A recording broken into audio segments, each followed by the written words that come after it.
We are often told that Adam Smith is the patron saint of unbridled capitalism, a man who saw humans as nothing more than selfish calculators. But the real Smith was far more radical. He warned that if we let the system swallow our souls, we lose the very thing that makes us human. It is time to stop taking the machine so seriously. When we talk about the modern system of economics, we usually invoke the name of Adam Smith, as if he were a cold architect of our modern corporate grind. We imagine him smiling at skyscrapers and high-frequency trading, but the truth is far more complicated than the slogans suggest. Smith was first and foremost a philosopher of human emotions, someone who spent more time thinking about why we feel guilty than how we make a profit. He didn't view the market as a religion, but as a messy, imperfect tool that could just as easily crush the human spirit as it could provide for its basic needs. You see, the version of Smith taught in textbooks is a hollowed-out caricature of the man who actually lived in the 18th century. While the modern world obsessively tracks every decimal point of growth, Smith was busy worrying about whether a wealthy society could actually stay virtuous. He saw that wealth was not an end in itself, but a means to a much more important goal: human dignity. If the system stops serving that dignity, Smith wouldn't be defending it. He would be the first one to tell us to re-evaluate everything.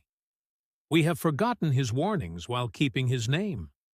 The famous invisible hand is perhaps the most misunderstood concept in the history of the Western world. Most people think it means that greed magically turns into gold for everyone, but Smith used the term sparingly and with great caution. He wasn't praising the brilliance of the market as much as he was observing a curious biological quirk of human nature. He saw that we are wired to seek our own security, but he never argued that this was the highest form of existence. In fact, he found the relentless pursuit of more money to be something of a tragic and hollow psychological trap. We have built a civilization on the idea that more is always better. But Smith's personal philosophy was rooted in the concept of tranquility. To him, a man who has enough to eat and a roof over his head is already at the peak of what physical wealth can offer. Everything beyond that is just a game of status that rarely leads to genuine happiness. We are currently living in a world that Smith predicted but also feared, where the accumulation of objects has replaced the cultivation of the mind. It is a system that keeps us running on a treadmill that never actually reaches a destination. Think about the way we measure success today through the lens of constant production and efficiency. Smith realized early on that while efficiency makes a nation wealthy, it can make an individual miserable if it is not balanced by a life of the soul. He wasn't a cheerleader for the corporate machine. He was a social scientist who saw both the light and the shadow of progress. If you feel exhausted by the modern system, it might be because you are trying to live up to a standard of productivity that Smith himself would have found deeply unnatural and even slightly ridiculous.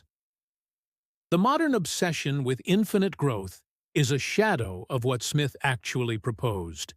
He believed in a natural progress of opulence, but he also believed in the limits of human satisfaction.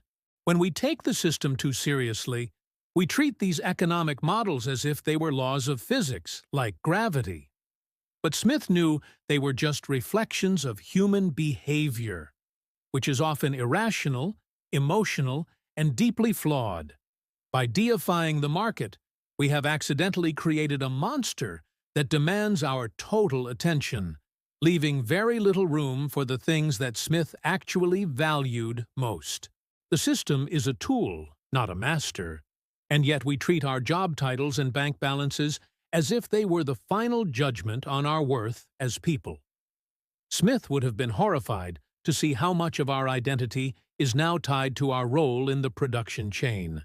He believed that the true measure of a society was not its gross domestic product, but the quality of the relationships between its citizens. If we are wealthy but lonely, or productive but hollow, then the system has failed. We need to remember that the architect of this system left us a way to maintain our internal freedom. Let S look at the way we view our failures through the lens of this distorted Smithian philosophy. We often feel like if we aren't winning the economic game, we are failing at life itself. But Smith argued that the drive for wealth is often fueled by a deep-seated deception. We think the rich and powerful are happier than they are, and so we sacrifice our peace to join them. If we can see through this illusion, we can start to play the game with a sense of detachment. We can use the system for what it is worth without letting it define who we are or how we feel.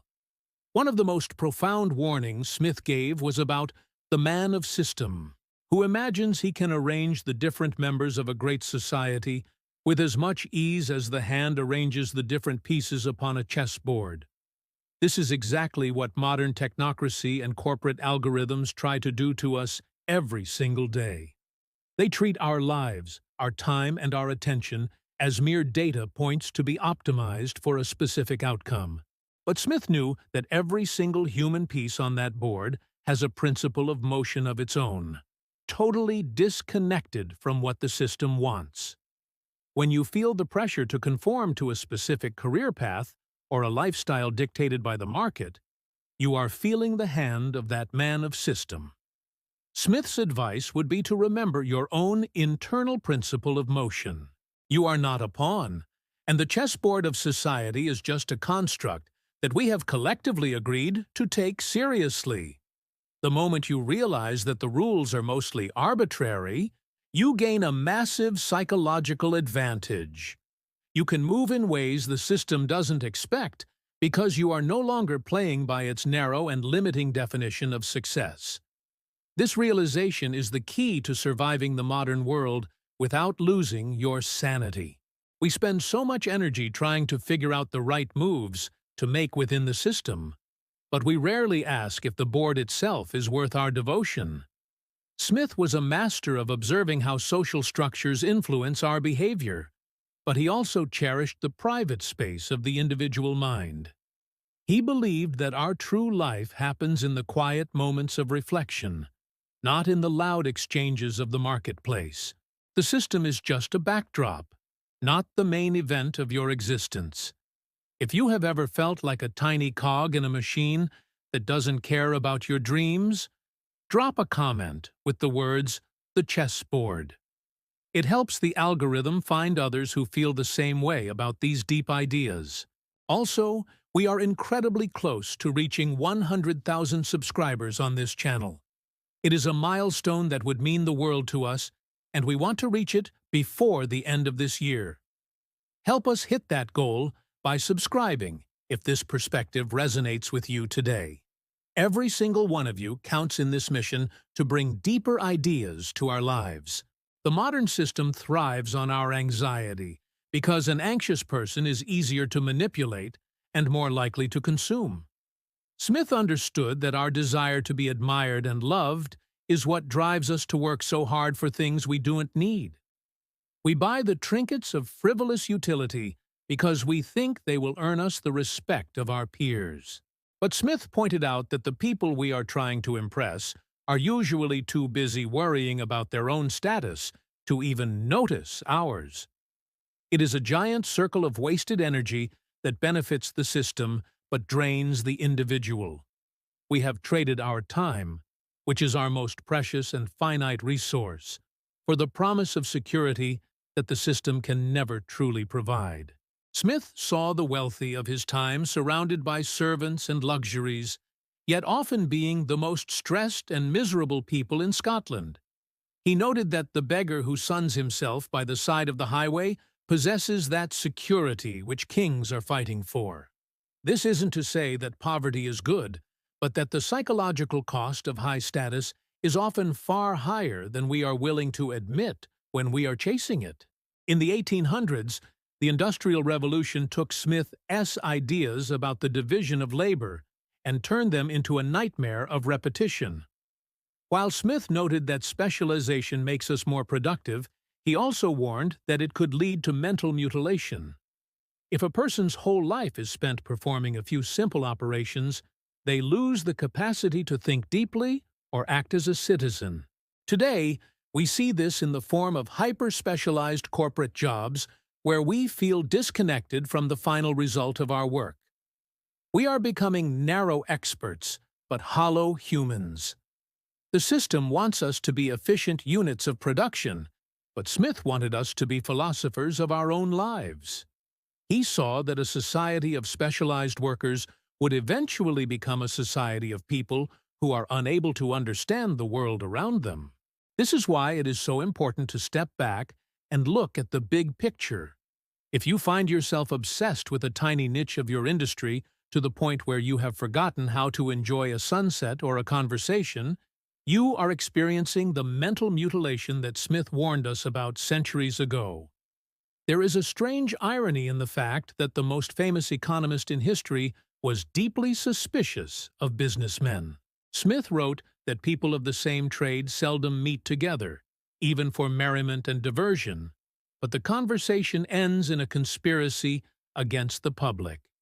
He knew that the system would always try to rig the game in favor of those who already have power. This is why taking the system too seriously is a mistake. It is not a fair or natural order, but a constantly shifting set of power dynamics that we must navigate with extreme caution. We often look at the economy as if it were a perfectly balanced machine, but Smith saw it as a collection of human vices and virtues. He knew that greed, vanity, and the desire for domination would always try to hijack the market. When we realize that the system is built on these very human and very flawed foundations, it loses its mystical power over us. We can stop treating it as a sacred truth and start seeing it as a flawed human invention. This shift in perspective is what allows you to live with more intention and less fear of the future. The system tells us that our value is determined by our output, but Smith's other great work, The Theory of Moral Sentiments, tells us that our value is determined by our character. He believed that the most important thing a person could do was to become a fair and impartial observer of their own conduct. This internal spectator doesn't care about your job title or your bank account. It cares about whether you are kind, just, and wise. This is the true Smithian path to a good life, and it has almost nothing to do with the modern obsession with success. We are building a community of people who want to look deeper into the history of ideas and the truth of our existence. If you are enjoying this alternative look at Adam Smith, consider subscribing to the channel. We are aiming for that 100,000 subscriber mark by the end of December, and every single one of you helps us get there. We want to show the world that there is a hunger for deep philosophy in an age of shallow distraction. Join us in this journey to uncover the wisdom that the modern system tries to make us forget. So, how do we find peace in a world that never stops demanding more from us? Smith's answer lies in the concept of the impartial spectator. This is an imaginary figure we create in our minds to judge our actions from a neutral perspective. When the system screams that you are a failure because you didn't get that promotion, the impartial spectator reminds you that you are still a person of integrity who loves your family and friends. This internal distance is what protects you from the emotional volatility of the marketplace and the judgments of society. By cultivating this inner voice, you can start to see the modern system as a game that you play, rather than a reality that you inhabit. You can be a professional, an entrepreneur, or a worker, but you never let those roles consume the whole of your identity. You recognize that the rewards of the system, the money, the praise, the status, are nice to have, but are not essential for your happiness. This is the ultimate freedom that the real Adam Smith was pointing toward. It is the ability to be in the world, but not of the world of total economic calculation. Think about the most peaceful people you know. They are usually the ones who have a sense of humor about their own ambitions. They work hard, But they don't believe the hype. They understand that today's corporate crisis will be forgotten in a week, and that the system is always in a state of flux. Smith himself was known for being an eccentric and deeply thoughtful man who often forgot where he was because he was so lost in his own ideas. He didn't live a life of rigid efficiency. He lived a life of profound curiosity and intellectual wandering. We need more of that wandering spirit today. We need to give ourselves permission to be unproductive in the eyes of the system so that we can be productive in the eyes of our own souls. Smith would have encouraged us to read poetry, to walk in nature, and to spend hours in deep conversation with friends. These are the things that actually build a life worth living. The economy should exist to make these things possible. But instead, we have allowed the economy to become the thing that prevents us from ever actually doing them. It is time to reclaim the real Adam Smith and use his wisdom to deconstruct the myths of the modern age. He was not a cold-hearted capitalist. He was a man who loved humanity and wanted us to find a way to live together in peace and prosperity. But he knew that prosperity without peace is a hollow victory. If we take his warnings to heart, we can start to build lives that are grounded in something much more stable than the stock market. We can find a way to be truly wealthy, in a sense that no bank could ever measure or take away. The modern system is just a temporary arrangement of rules and incentives, but your humanity is ancient and permanent. Don't let the temporary override the eternal. When you feel the weight of the world on your shoulders, remember Smith's impartial spectator and take a step back. The machine will keep turning whether you stress about it or not, so you might as well choose to be calm. The greatest act of rebellion in a system that demands your total obsession is to simply not take it very seriously. That is where your power actually lies. As we navigate this complex world, let us remember that the goal is not to win the game, but to remain a human being while playing it. Smith's legacy is not a blueprint for a global factory, but a guide for how to maintain our sympathy and our virtue in a world of commerce. If you can do that, you have achieved something much greater than any billionaire. You have achieved the tranquility that Smith believed was the only true reward of a life well lived. Keep your eyes on the real prizes of life, and let the system handle its own noise. Adam Smith did not want us to be slaves to the market.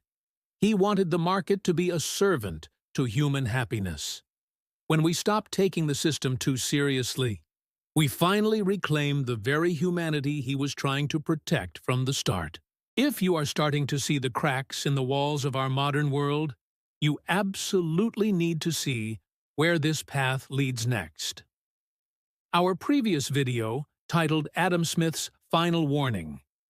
The coming era of neo-feudalism explores how the system might be reverting to something much darker if we do not pay attention. Click here to watch that now, and keep learning.